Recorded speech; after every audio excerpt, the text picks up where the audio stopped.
अस्सलाम वालेकुम, क्या हाल है? ठीक है। तो आज मैं जो लेक्चर स्टार्ट करने लगा हूँ वो है रिएक्टिविटी ऑफ कार्बोनाइल कंपाउंड्स। क्या है? Reactivity of carbonyl compounds. ठीक है, रिएक्टिविटी ऑफ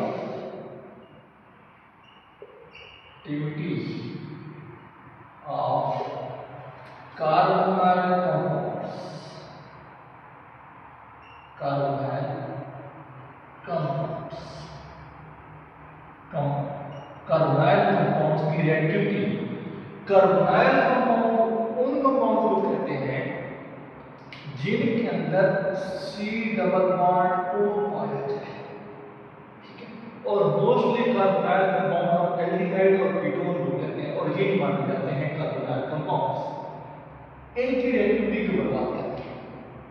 अब देखिए अगर गौर से देखें तो हमें पता है कि यहाँ पे डबल बॉन्ड है, तो आपको पता है कि डबल बॉन्ड में से एक सिग्मा बॉन्ड होता है, एक पाई बॉन्ड होता है। इसको मैं कुछ इस तरीके से लिखता हूँ। ठीक है, इन डबल बॉन्ड में से एक होता है सिग्मा बॉन्ड, एक होता है। ठीक है, तो होता ये है क्योंकि ऑक्सीजन मोर इलेक्ट्रोनेगेटिव एलिमेंट है, तो ये इलेक्ट्रॉन का जो बॉन्ड पेयर है उसको अपनी तरफ ज्यादा खींच लेता है। इस वजह से इसके ऊपर पार्शियल नेगेटिव चार्ज आ जाता है और कार्बन के ऊपर पार्शियल पॉजिटिव चार्ज आ जाता है।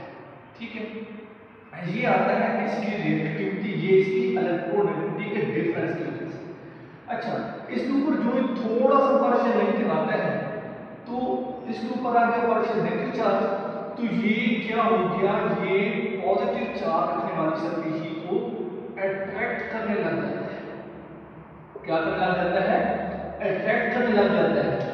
जो चीज पॉजिटिव चार्ज को अट्रैक्ट करे, जब पॉजिटिव चार्ज लविंग स्पीशीज, उसे हम बोलते हैं न्यूक्लियोफाइल। उसे क्या बोलते हैं? न्यूक्लियोफाइल। कि ये न्यूक्लियोफाइल बन गया, ये जो ऑक्सीजन है ये कौन सा वाला रीजन बन गया? न्यूक्लियोफिलिक रीजन, जो न्यूक्लियोफाइल को खींचने वाला। और ये कार्बन है, ये को पार्शियल पॉजिटिव चार्ज, तो ये नेगेटिव चार्ज को खींचने वाला बन गया। इस वजह से हम कहते हैं ये इलेक्ट्रोफिलिक रीजन। क्या है? Electrophilic region. इलेक्ट्रोफिलिक रीजन, ये न्यूक्लियोफिलिक रीजन और ये इलेक्ट्रोफिलिक रीजन। अच्छा, अब होता क्या है, क्यों इस बात को हम कहते हैं कि ये जो इलेक्ट्रॉन डेंसिटी है ये अनसिमेट्रिकल हो गई, सिमेट्री नहीं है। एक साइड पे थोड़ी इलेक्ट्रॉन डेंसिटी ज्यादा होगी, एक साइड पे इलेक्ट्रॉन डेंसिटी कम रहेगी। कार्बन वाली पर इलेक्ट्रॉन डेंसिटी, कार्बन वाली साइड पे इलेक्ट्रॉन डेंसिटी कम होती है, ऑक्सीजन वाली साइड पे जो इलेक्ट्रॉन डेंसिटी है वो थोड़ी ज्यादा होती है, क्योंकि यहाँ पे पास इलेक्ट्रिक चार्ज है, इलेक्ट्रॉन डेंसिटी के ज्यादा होने की निशानी है। ये पार्शियल पॉजिटिव चार्ज है, ये इलेक्ट्रॉन डेंसिटी के कम होने की निशानी। अच्छा, अब होता क्या है, ये कहते हैं कि जो कार्बोनाइल कंपाउंड यानी एल्डिहाइड कीटोन, ये इस डबल बॉन्ड होने की वजह से एडिशन रिएक्शन दे सकते हैं। क्या रिएक्शन दे सकते हैं? एडिशन रिएक्शन दे सकते हैं। तो एडिशन रिएक्शन कौन से हो सकते हैं? ठीक है, अब ये जो होते हैं ये रिएक्शन जिनको मैं बोल रहा हूँ कि एडिशन रिएक्शन दे सकते हैं। ठीक है, ये एडिशन रिएक्शन दे सकते हैं। क्यों दे सकते हैं एडिशन रिएक्शन? ये इस वजह से दे सकते हैं क्योंकि डबल बॉन्ड, जिस किसी चीज के अंदर डबल बॉन्ड होता है वो एडिशन रिएक्शन दे सकती है, फाइव बॉन्ड हो जाता है उसी तरह से। अच्छा, अब बात क्या है, बात ये हो रही है कि ये रिएक्शन एसिड कैटालाइज भी हो सकते हैं।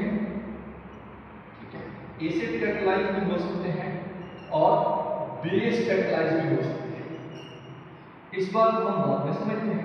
अब आप लोगों को ये देखना है कि हमारे पास ये जो है इसमें होता क्या है। बेसिकली हम कोई चीज ऐड करें, जैसा कि H न्यूक्लियोफाइल। न्यूक्लियोफाइल उस चीज को कहते हैं जिसे कहते हैं proton lover species. Proton lover species. या सिंपल ये समझो, पॉजिटिव चार्ज लविंग स्पीशीज का न्यूक्लियोफाइल। अच्छा, ये है न्यूक्लियोफाइल। जो न्यूक्लियोफाइल जो प्रोटॉन की तरफ जाना चाहेगा तो खुद तो उसके ऊपर क्या चार्ज होगा? चार्ज होगा, नेगेटिव चार्ज तो कभी-कभी ये लोन पे से भी जाया जा सकता है, आप यहाँ पे नेगेटिव चार्ज ले सकते हैं समझाने के लिए।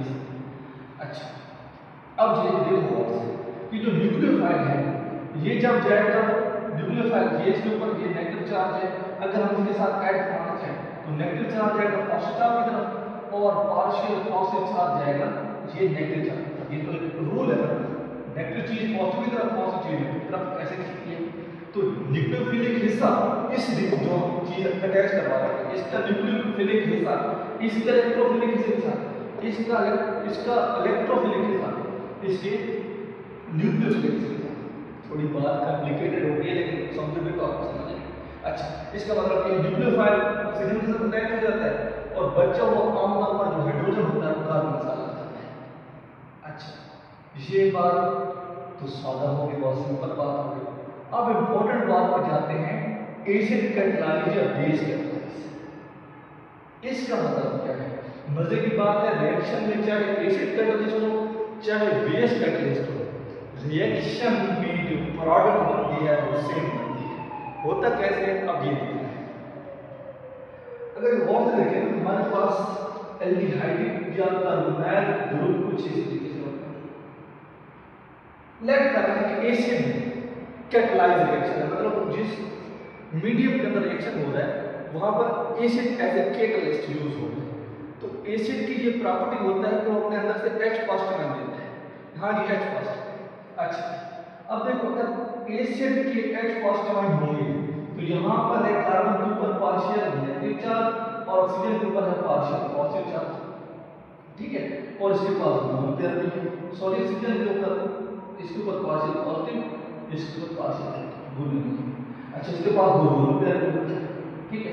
तो ये लोन पेयर यूज करती है हाइड्रोजन को देती है। याद रखो एरो इस तरीके से बनाना है कि एरो का जो हेड है वो ज़्यादा क्या होता है, इलेक्ट्रॉन उधर जा रहा है, ये ऑक्सीजन उधर देती है। तो होता क्या है, ये C डबल बॉन्ड O और कुछ इस तरीके से बॉन्ड बनता है और ऑक्सीजन जब भी तीन बॉन्ड बनाती है, इंपॉर्टेंट बात, ऑक्सीजन जब भी तीन बॉन्ड बनाती है ऑक्सीजन के ऊपर पॉजिटिव चार्ज आ जाता है।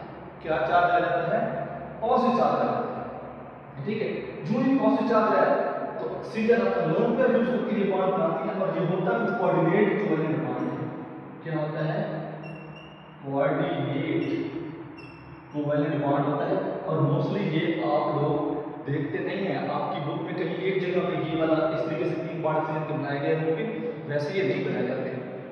अच्छा, तो ऑक्सीजन तो तीन बॉन्ड में स्टेबल नहीं है, ये फिर ये इलेक्ट्रॉन अपने वापस लेती है तो कार्बन के ऊपर चार्ज आ जाता है प्लस। ये काम होने के बाद ये इस तरीके, मतलब ये इस तरीके से हो जाए तो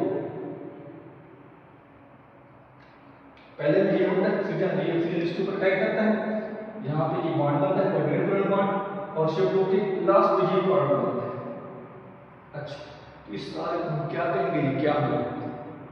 अब इस सारे को मैं एक लाइन बता रहा हूँ, जब हाइड्रोजन यानी एसिड कैटालाइज रिएक्शन हो रहे होते हैं तो ये ऑक्सीजन के साथ अटैच होते हैं, क्योंकि ऑक्सीजन क्या है, न्यूक्लियोफाइल, पॉजिटिव चार्ज वाला स्पीशीज, पॉजिटिव चार्ज वाला स्पीशीज ऑक्सीजन उसकी तरफ जाती है। तो बेसिकली करता क्या है, एसिड कैटालाइज से जो कार्बन होती है, एसिड कैटालाइज का जो आखिर में इफेक्ट आता है वो इस तरीके से आता है कि जो कार्बन होती है वो ज्यादा इलेक्ट्रोफिलिक हो जाती है। यहाँ पर था सिर्फ पार्शियल पॉजिटिव चार्ज और यहाँ पे फुली पॉजिटिव चार्ज आ जाता है और फिर इसका जो दूसरा नेगेटिव पॉइंट आता है वैसे आके अटैक होता है। कहने का मतलब है जब एसिड कैटालाइज रिएक्शन होते हैं, एसिड कैटालाइज रिएक्शन होते हैं तो उनका आखिरकार असर ये होता है कि वो जो कार्बन होती है उसको ज्यादा इलेक्ट्रोफिलिक कर देते हैं। बात समझ आ गई? इस तरीके से रिएक्शन इनिशिएट हो जाता है और आगे होता है। एक पॉइंट। अब आते हैं बेस कैटालाइज रिएक्शन। अगर ये रिएक्शन बेस की मौजूदगी में हो फिर क्या होता है, वेरी इंपॉर्टेंट। अच्छा, अब देखिए यहाँ पे दोबारा मैं लिखने लगा हूँ वैसे ये हमारे पास है कार्बोनाइल ग्रुप। अगर बेस पार्शियल, ठीक है, बेस कैटालाइज रिएक्शन उस मीडियम में बेस डालेंगे, यहाँ पर कार्बन के ऊपर होता है पार्शियल पॉजिटिव, ऑक्सीजन के ऊपर होता है पार्शियल नेगेटिव। क्यों? इलेक्ट्रोनेगेटिविटी में जो डिफरेंस है अब देखो हमें पता है ये नेगेटिव चार्ज है, इसने किसकी तरफ जाना है, पॉजिटिव चार्ज की तरफ जाना है, तो ऐसे, ठीक है, ये अटैक करता है कार्बन के ऊपर, तो ये वहां आगे शिफ्ट हो जाता है, तो प्रोडक्ट कैसे बनता है, प्रोडक्ट मतलब रिएक्शन के इनिशिएट कैसे होता है, ये कुछ इस तरीके होता है। जो यहाँ कार्बन के 5 बॉन्ड होने लगेंगे, कार्बन के 5 बॉन्ड को हम बनाते नहीं है, जो कि इम्पॉसिबल है, इस वजह से ये कुछ इस तरीके से हो जाता है, ठीक है, और ऑक्सीजन के ऊपर आ जाता है नेगेटिव चार्ज। जैसे अब उसका मैंने बताया बेस का असर क्या होगा, एशियन का असर तो ये हुआ था कि उसने कार्बन की इलेक्ट्रोफिलिक नेचर को पार्शियल पॉजिटिव से फुल पॉजिटिव बना दिया।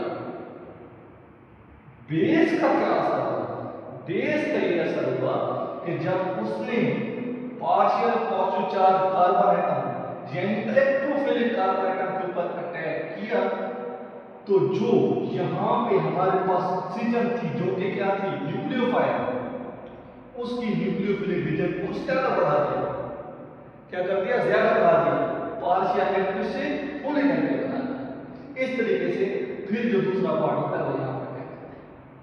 समझ आ गई, ये कुछ इस तरीके से रिएक्शन होते हैं। जस्ट आज मैंने आप लोगों को स्टेबिलिटी के बारे में, रिएक्शन की रिएक्टिविटी के बारे में बताना था। रिएक्टिविटी होती क्या है, ये बहुत मजे वाला है, बड़ा कंसेप्चुअल है, इस वजह से मैंने सोचा आप लोगों को समझाना चाहिए, जरूरी है, ठीक है, ओके।